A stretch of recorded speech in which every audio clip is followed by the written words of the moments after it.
আসসালামু আলাইকুম। এখন শুনবেন সংবাদ শিরোনাম। ইরানের বিভিন্ন স্থানে ইসরায়েলের হামলা, জরুরি অবস্থা জারি করল তেল আবিব, আকাশ সেবা বন্ধ ঘোষণা। জাতিসংঘের সাধারণ পরিষদের নির্বাচনে বাংলাদেশকে সমর্থনের আশ্বাস ওআইসির রাষ্ট্রগুলোর। সৌদিতে পররাষ্ট্রমন্ত্রীর সাথে 5 দেশের প্রতিনিধির আলাদা বৈঠক।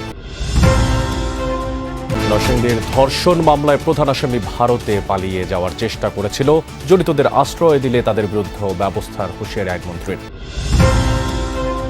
100 বছর পর আবারও বড় ভূমিকম্পের শঙ্কা, চলতি মাসে 10 দফায় ঝাঁকুনিতে পূর্বাভাস হিসেবে দেখছেন বিশেষজ্ঞরা। এখনই প্রস্তুতি নেওয়ার তাগিদ। এতক্ষণ শুনছিলেন সংবাদ শিরোনাম, এখন শুনবেন বিস্তারিত। ইরানের বিভিন্ন স্থানে যৌথ হামলা চালিয়েছে ইসরায়েল ও যুক্তরাষ্ট্র।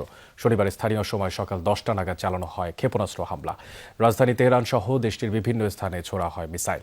বিমান হামলার পাশাপাশি যুদ্ধজাহাজ থেকেও ক্ষেপণাস্ত্র ছোড়া হয়। তেহরানের বিভিন্ন আবাসিক এলাকায় বিস্ফোরিত হয় এই সমস্ত মিসাইল।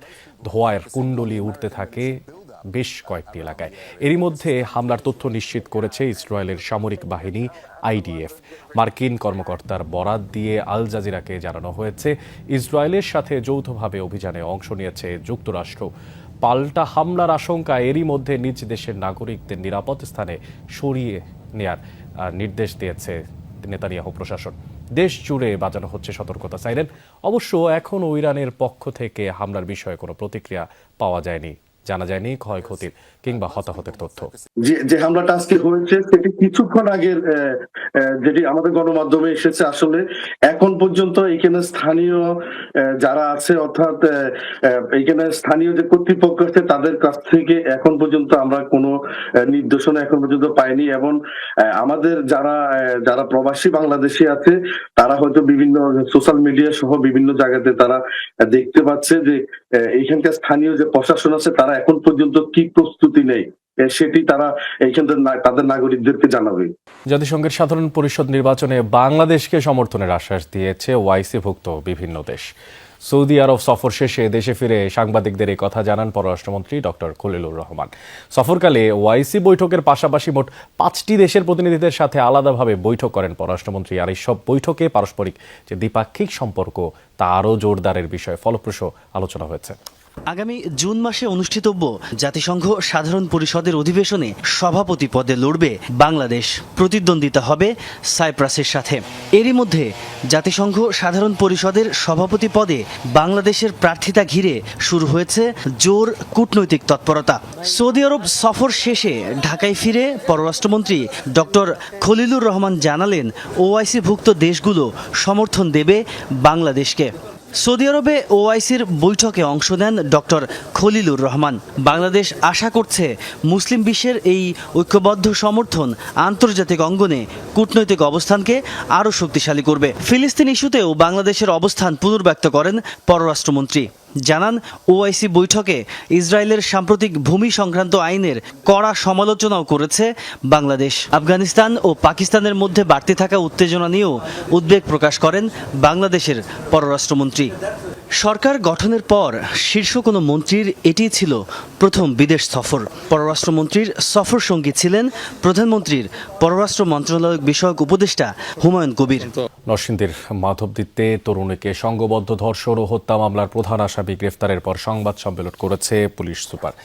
সকালে জেলা পুলিশ সুপারের কার্যালয়ের এই সংবাদ সম্মেলন অনুষ্ঠিত হয়। পুলিশ সুপার আবদুল্লাহ আল ফারুক জানান, গতরাতে গাজীপুরের মাওনা থেকে মামলার প্রধান আসামি নূর মোহাম্মদ নুরা এবং ময়মনসিংহ থেকে আরেক আসামি হজরত আলীকে গ্রেফতার করা হয়। পরবর্তীতে নরসিংদী পুলিশের কাছে হস্তান্তর করা হয় তাদের।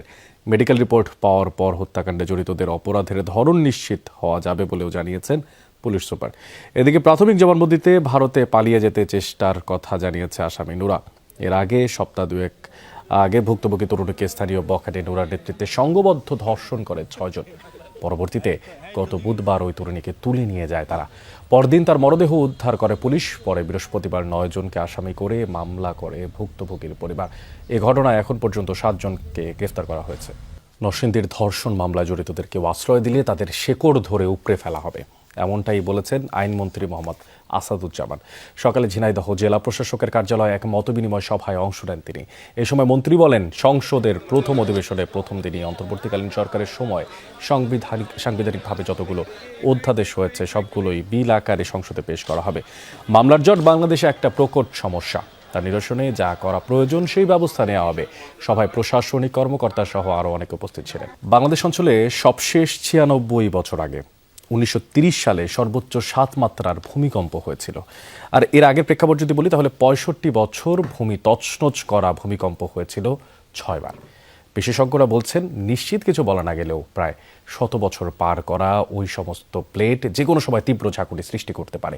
আর এই অবস্থায় বাসা বাড়ি সহ সব অবকাঠামো ভূমিকম্প সহনীয় করে তোলাই হবে প্রধান প্রস্তুতি। আলামিন হক অহনের প্রতিবেদনে দেখবেন বিস্তারিত। গেল বছরের 21 নভেম্বর দেশের অভ্যন্তরে বড় ভূকম্পনটি হয়ে যায় নরসিংদীতে। ইন্দো বার্মা টেকটনিক প্লেটের এই অংশে ঝাঁকুনির মাত্রা ছিল 5.7। তখন বেশ কিছু প্রাণহানির খবর বয়ে এনেছিল প্রাকৃতিক দুর্যোগটি।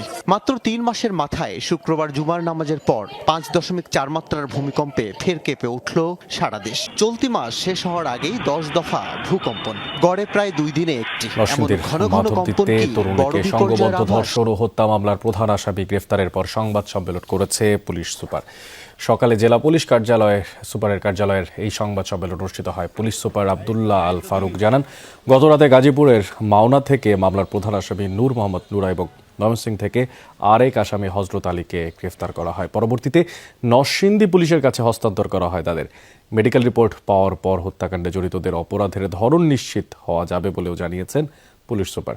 এদিকে প্রাথমিক জবানবন্দিতে ভারতে পালিয়ে যেতে চেষ্টার কথা জানিয়েছে আসামি নুরা। এর আগে সপ্তাহ দুয়েক আগে ভুক্তভোগী তরুণীকে স্থানীয় বখাটে নুরার নেতৃত্বে সংঘবদ্ধ ধর্ষণ করে 6 জন। পরবর্তীতে গত বুধবার ওই তরুণীকে তুলে নিয়ে যায় তারা। পরদিন তার মরদেহ উদ্ধার করে পুলিশ। পরে বৃহস্পতিবার 9 জনকে আসামি করে মামলা করে ভুক্তভোগীর পরিবার। এ ঘটনায় এখন পর্যন্ত 7 জনকে গ্রেফতার করা হয়েছে। নরসিংদীর ধর্ষণ মামলায় জড়িতদের কেউ আশ্রয় দিলে তাদের শেকড় ধরে উপড়ে ফেলা হবে, এমনটাই বলেছেন আইনমন্ত্রী মোহাম্মদ আসাদুজ্জামান। সকালে ঝিনাইদহ জেলা প্রশাসকের কার্যালয়ে এক মতবিনিময় সভায় অংশ নেন তিনি। এ সময় মন্ত্রী বলেন, সংসদের প্রথম অধিবেশনে প্রথম দিনই অন্তর্বর্তীকালীন সরকারের সময় সাংবিধানিকভাবে যতগুলো অধ্যাদেশ হয়েছে সবগুলোই বিল আকারে সংসদে পেশ করা হবে। মামলার জট বাংলাদেশে একটা প্রকট সমস্যা, তার নিরসনে যা করা প্রয়োজন সেই ব্যবস্থা নেওয়া হবে। সভায় প্রশাসনিক কর্মকর্তা সহ আরও অনেকে উপস্থিত ছিলেন। বাংলাদেশ অঞ্চলে সবশেষ 96 বছর আগে 1930 সালে সর্বোচ্চ 7 মাত্রার ভূমিকম্প হয়েছিল। আর এর আগের প্রেক্ষাপট যদি বলি তাহলে 65 বছর ভূমি তছনছ করা ভূমিকম্প হয়েছিল 6 বার। বিশেষজ্ঞরা বলছেন, নিশ্চিত কিছু বলা না গেলেও প্রায় 100 বছর পার করা ওই সমস্ত প্লেট যে কোনো সময় তীব্র ঝাঁকুনি সৃষ্টি করতে পারে। আর এই অবস্থায় বাসা বাড়ি সহ সব অবকাঠামো ভূমিকম্প সহনীয় করে তোলাই হবে প্রধান প্রস্তুতি। আলামিন হক অহনের প্রতিবেদনে দেখবেন বিস্তারিত।